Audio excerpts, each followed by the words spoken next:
جامع ترمذی میں حدیث ہے، جو یونس علیہ السلام کی دعا کے ذریعے اللہ کی طرف متوجہ ہوا، اللہ تعالیٰ کبھی اسے معروف نہیں لوٹائے گا۔ لا الہ الا انت سبحانک انی کنت من الظالمین، کہ آپ مان لیں کہ آپ کمزور ہیں، طاقتور وہ ہے، آپ غلطی کریں گے وہ غلطی نہیں کرتا، آپ معافی مانگیں گے وہ معافی دینے والا ہے۔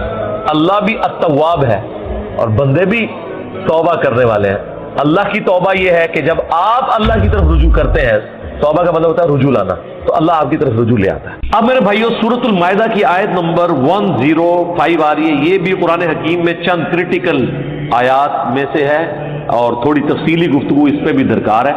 اس کو لوگ مس کوٹ بھی کرتے ہیں، آج کے زمانے کے نہیں، صحابہ کے زمانے میں بھی لوگوں نے اس کو مس کوٹ کیا اور باقاعدہ پھر سیدنا ابوبکر صدیق رضی اللہ تعالیٰ عنہ کو اس پہ خطبہ دینا پڑا، اور ان کا وہ خطبہ جامع ترمذی اور سنن ابی داؤد کے اندر موجود ہے، اور مشکات میں آپ کو 30 جلد میں ایک چیپٹر ملے گا، نیکی کا حکم دینا، امر بالمعروف و نہی عن المنکر، اس چیپٹر میں وہ آپ کو مل جائے گا۔ پہلے یہ آیت کور کر لیتے ہیں۔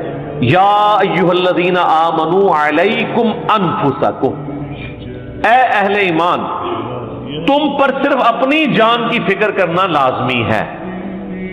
لا یضرکم من ضل، تمہیں کوئی نقصان نہیں پہنچا سکتا جو گمراہ ہو چکا ہے، اذا اهتدیتم، اگر تم ہدایت پر ہو۔ اب یہ اس کے دو طرح کے معنی بن سکتے ہیں، ایک تو یہ کہ جو برے کام کر رہے ہیں ان کو برا کام کرنے دو، وہ اپنی گمراہی کا وبال چکھ لیں گے، تمہیں ان کی گمراہی سے نقصان نہیں ہوگا اگر تم ہدایت پہ ہو، یہ معنی۔ اور یہ معنی لینا شروع کر دیا تھا صحابہ کرام کے زمانے میں لوگوں نے۔ تو جامع ترمذی اور ابو داؤد کے اندر آتا ہے کہ حضرت ابوبکر نے خطبہ دیا اور انہوں نے کہا، لوگوں تم اس آیت کو مس کوٹ کر رہے ہو کہ اے اہل ایمان، تم اپنی جان کی فکر کرو، کوئی نقصان نہیں پہنچا سکے گا تمہیں جو گمراہی پر ہے اگر تم ہدایت پہ ہو، اور تم اس کا مطلب یہ سمجھ رہے ہو کہ ہم نے لوگوں کو نیکی کی دعوت نہیں دینی۔ اللہ کی قسم، میں نے رسول اللہ سے خود سنا تھا صلی اللہ علیہ وآلہ وسلم، اگر کسی جگہ کچھ لوگ آباد ہوں اور وہ برائی کو ہوتا دیکھے اور اسے روکنے کی کوشش نہ کریں، قریب ہے اللہ تعالیٰ سب کو اپنے عذاب کی لپیٹ میں لے لے گا۔ لہذا اس سے یہ پلی لے کر کہ ہم تو ہدایت پہ ہیں نا، جو گمراہی والے انہیں ہم نے روکنا نہیں ہے، یہ مطلب نہیں لینا ہے اس کا۔ اچھا، اب آپ سوچ رہے ہو کہ پھر کیا مطلب لینا ہے؟ مطلب یہ لینا ہے کہ ان کو دعوت و تبلیغ آپ نے کر لی، اس کے باوجود وہ حق پر نہیں آ رہے، تو آپ نے اپنا فریضہ ادا کر دیا۔ اب یہ نہیں ہوگا کہ ان کی نحوست تم پہ پڑ جائے۔ اگر آپ نے اپنا فرض ادا کر دیا، آپ کا کام تھا سمجھانا اپنے والدین کو، بیوی بچوں کو، بیوی بچوں پہ تو خیر سختی ہے، قوا انفسکم واہلیکم نارا، بیوی بچوں کے علاوہ باقیوں پہ آپ بائی فورس نہیں کر سکتے، تو آپ نے سمجھا دیا۔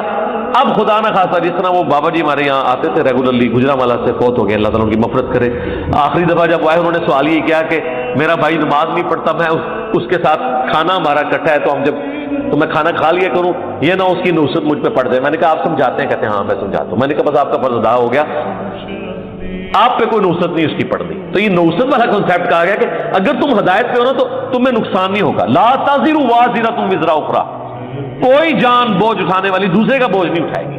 لیکن یہ اس کے بعد ہے جب آپ وہ 4 شرطیں پوری کریں، الا الذین آمنوا وعملوا الصالحات وتواصوا بالحق وتواصوا بالصبر، حق کی بات کی تلقین کریں، صبر کر لیں، اس کے بعد بھی کوئی نہیں مانتا، تو لا یضرکم من ضل اذا اهتدیتم، تمہیں کوئی نقصان نہیں پہنچائے گی کسی کی گمراہی اگر تم ہدایت ہو۔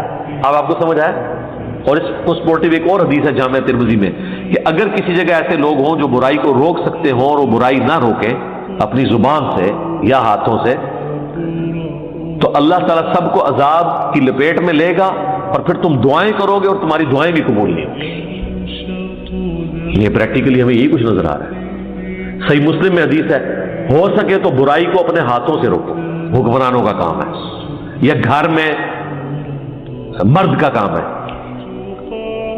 جو گھر میں بڑا ہے، ہو سکے تو برائی کو ہاتھ سے روکو، ہاتھ سے نہیں روک سکتے تو زبان سے بھی نہیں روک سکتے تو کم از کم دل میں برا جانو، لیکن اس کو اللہ نے پسند نہیں کیا۔ نبی علیہ السلام فرمایا ذالک اضعف الایمان، یہ ایمان کا سب سے کمزور درجہ ہے۔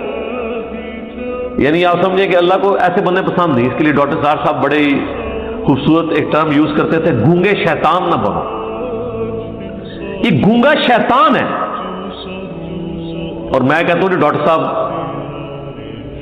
زندہ ہوتے تو میں ان کو بتاتا کہ اس کی سپورٹ میں آپ کو ایک حدیث بھی میں بتا سکتا ہوں المستدرک للحاکم میں، جس کے اوپر میری ایک ویڈیو بھی الگ سے ریکارڈڈ ہے. بنی اسرائیل پر عذاب کیوں آیا جو وہ بندر اور خنزیر بن گئے تھے. سورۃ الاعراف میں ایک ڈیٹیل واقعہ ہے نا کہ ہفتے کے دن کا شکار اللہ تعالیٰ نے منع کیا تھا، تو المستدرک للحاکم میں ان آیات کے کانٹیکسٹ میں ایک تفصیلی حدیث ہے. ویسے تو قرآن میں ہی وہ واقعہ تفصیلی ہے. سورۃ الاعراف میں آیا کہ اللہ تعالیٰ نے ہفتے کے دن کا شکار منع کیا، اور قرآن کے الفاظ ہیں کہ شکار بھی پھر ہفتے والے دن مچھلیاں پھدکتی تھی ان کی نظروں کے سامنے.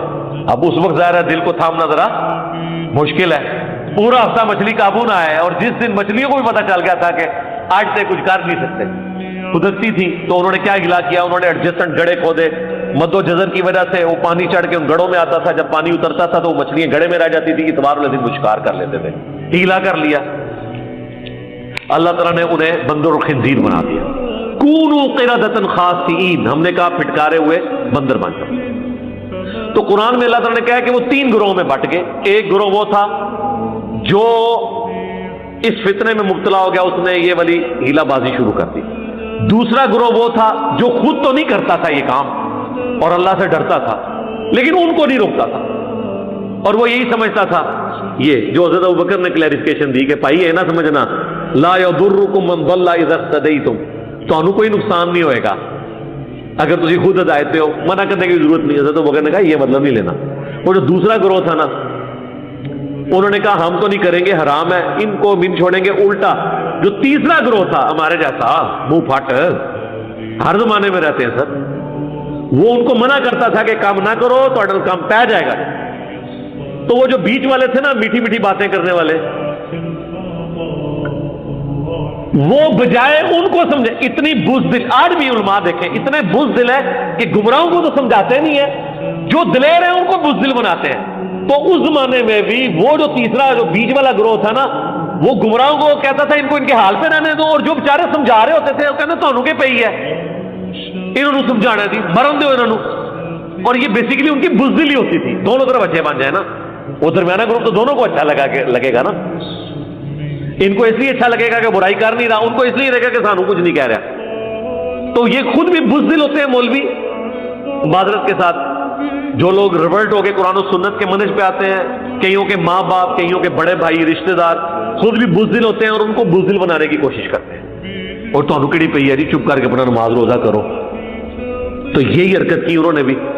تو ان لوگوں نے پتا کیا جواب دیا، انہوں نے کہا ہمیں کوئی ذاتی مسئلہ نہیں ہے، ہم ان کو منع اس لیے کر رہے ہیں کہ اپنے رب کے حضور معذرت پیش کر سکیں کہ یا اللہ ہم سے جو ہو سکتا تھا ہم نے کیا ہے. ان کو سمجھانے کی کوشش کی ہے. وہ جو میں کہتا ہوں نا کہ جنت 4 شرطیں پوری کرنے سے ملنی ہے، الا الذین آمنوا وعملوا الصالحات. بہت آسان، دنیا ہار بھی ڈالے گی گلے میں، لیکن اگلی جو 2 باتیں ہیں وتواصوا بالحق، حق بات کی تلقین کرنی ہے، اور اس کے بعد پھینٹی کنفرم وتواصوا بالصبر، پھر صبر کرنا ہے. یہ 2 کام مشکل ہے.